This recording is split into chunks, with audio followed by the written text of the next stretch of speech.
एक बार भगवान बुद्ध के पास एक आदमी आता है। आदमी के चेहरे पर उदासी साफ साफ नज़र आ रही थी।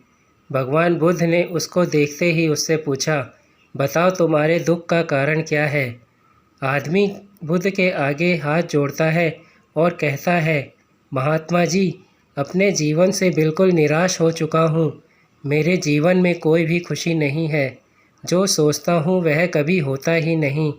पढ़ाई कर रहा था तब सोचता था कि अच्छे से पढ़ाई करूँगा तो अच्छी नौकरी मिल जाएगी और ज़्यादा पैसे कमाकर माता पिता के लिए एक घोड़ा गाड़ी खरीदूँगा। अपनी पत्नी और बच्चों को प्रवास कराऊँगा। पढ़ाई करने के बाद नौकरी तो मिली, लेकिन इतने पैसे नहीं मिलते जिससे यह सारी इच्छाएं पूरी कर सकूं। जैसे तैसे सिर्फ खाने पीने का इंतज़ाम हो पाता है। काम पर जाना और घर आना, बस यही मेरी ज़िंदगी बन चुकी है। उसकी बातें सुनकर महात्मा बुद्ध उसको पास के एक बगीचे के नज़दीक लेकर गए। बुद्ध ने उस आदमी से कहा कि मैं तुम्हारी सारी समस्याओं का हल बता दूंगा, लेकिन उसके लिए तुम्हें मेरा एक कहा मानना होगा। आदमी ने कहा वह हर बात मानेगा। बुद्ध उसे पास के एक फूलों के बगीचे के नज़दीक लेकर गए।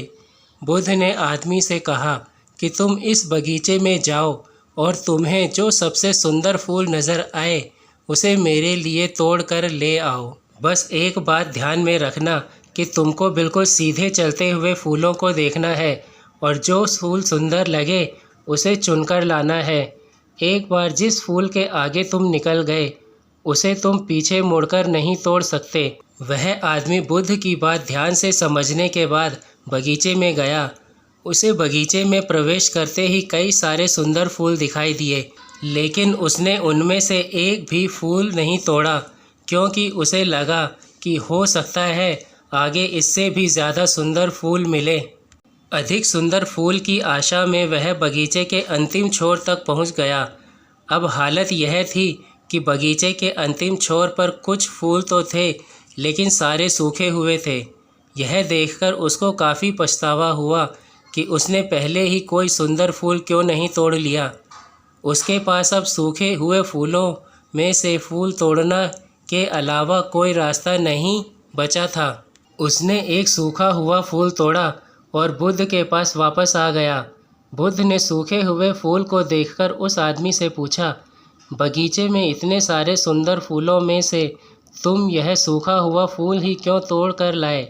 आदमी ने कहा, इस विचार से कि आगे और अधिक सुंदर फूल मिलेगा, मैंने सभी सुंदर फूलों को पीछे छोड़ दिया, इसलिए मुझे अंत में यह सूखा हुआ फूल तोड़कर लाना पड़ा।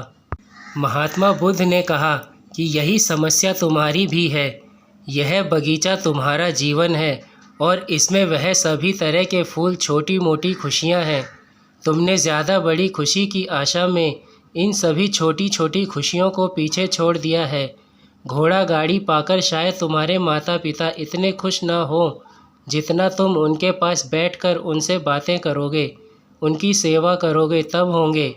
किसी बड़े पर्यटन स्थल पर जाकर तुम्हारे बीवी बच्चे खुश हो सकते हैं, लेकिन उससे भी ज़्यादा खुश वो तब होंगे जब तुम उनके साथ समय बिताओगे, उनसे प्यारी बातें करोगे, उनके साथ खेलोगे, उनके साथ अपने मन की बातें साझा करोगे। महात्मा बुद्ध की बातें उसकी समझ में आ गई और उसकी विचारधारा बदल गई। वह अपने उसी पुराने जीवन में खुश रहने लगा जिसमें वह पहले दुखी रहा करता था।